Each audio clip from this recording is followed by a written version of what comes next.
कितना अरसा हुआ आपकी शादी को? ऑलमोस्ट 1 महीना हो गया। पेशेंट की हिस्ट्री के मुताबिक ऐसा मरीज दिन ब दिन खतरनाक होता जाता है, क्योंकि जो उसके साथ हो रहा होता है उसका जहन उसे कबूल नहीं करता, और जो वो करना चाहता है ऐसे हालात नहीं होते, और इसी कश्मकश में वो कुछ ऐसा कर लेता है जिसका खमियाजा दूसरे लोगों को भुगतना पड़ता है। तो डॉक्टर, मैं इसी खौफ की वजह से तो आपके पास आया। मुझे कुछ समझ नहीं आ रहा मैं क्या करूं।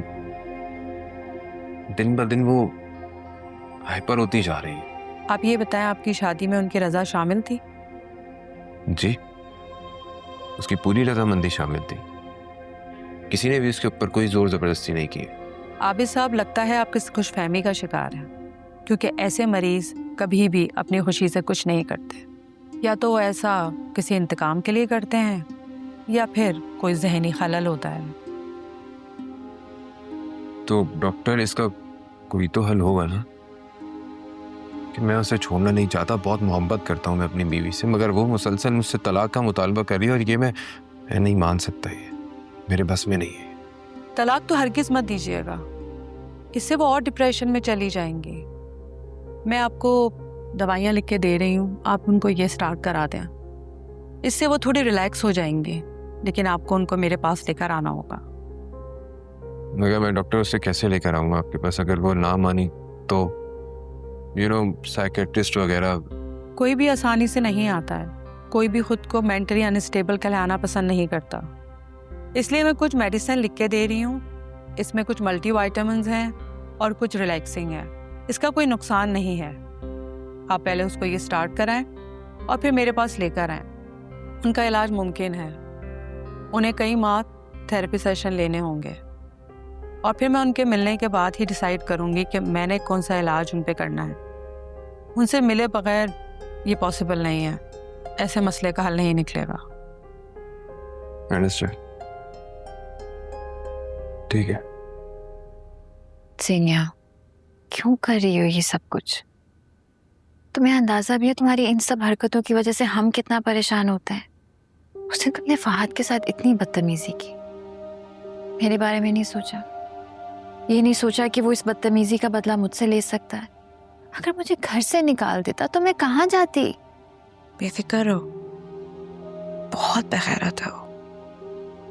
और वैसे भी तुम उसके घर में नहीं रह रही हो, वो तुम्हारे घर में रह रहा है। जूते भी मार के निकालोगी ना उससे, चुपचाप खा लेगा, सिर्फ उस पैसे के लिए। सीनिया प्लीज बस कर दो यार। अपने और मेरे बीच के फासलों को इतना मत बढ़ाओ कि वापसी का रास्ता ही ना रहे। बहन हो मेरी। बहन हूं, ये अब याद आ रहा है तुम्हें?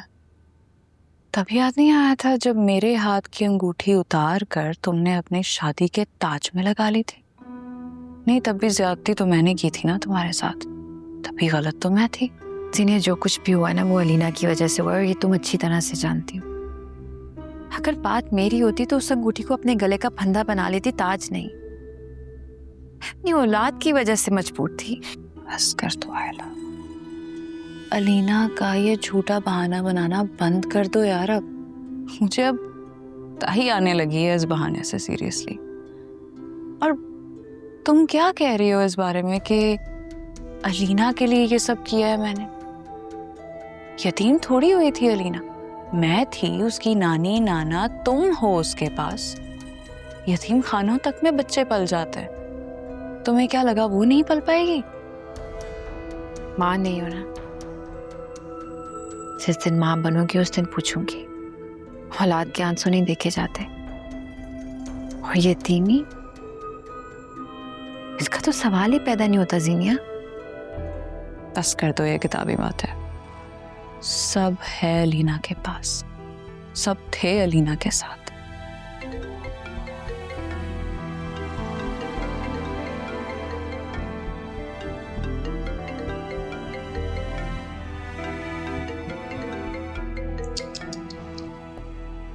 इतना डरती हो तुम मुझसे?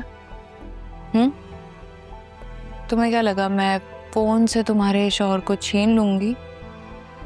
रखो तुम अपना नाम याद, शौहर अपने पास है। अब लानत भी नहीं भेजती मैं उसमें। हेलो।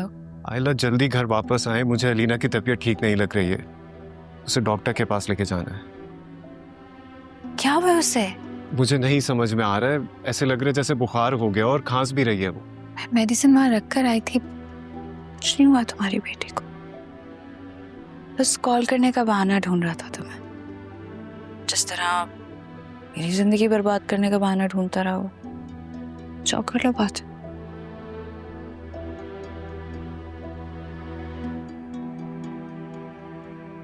मैं यहाँ तुम्हें बहन होने के नाते समझाने आई थी, मुझे लगा कि मेरा दुख समझोगी,